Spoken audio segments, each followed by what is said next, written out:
Welcome to BreitWerks.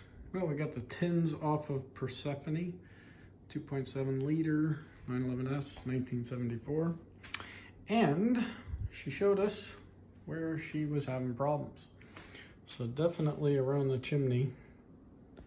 So that was a serious area of leakage.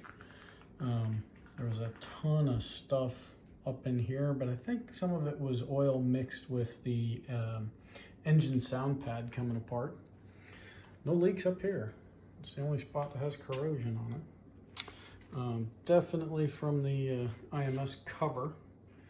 Maybe or maybe not from number 8, but once we see what the timing is at and all that. Good news, I found somebody's old 10mm.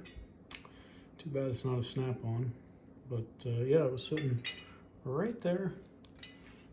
So got a 10mm in the trash.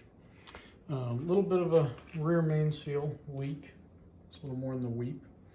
And then the oil pump here for the Sportomatic transmission was leaking a little bit.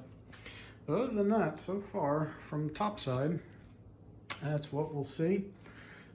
Doesn't look like there's any broken topside head studs, but we know number 6 on the exhaust side was leaking. Plus, you can also, might have just been migrating all the way down from up here.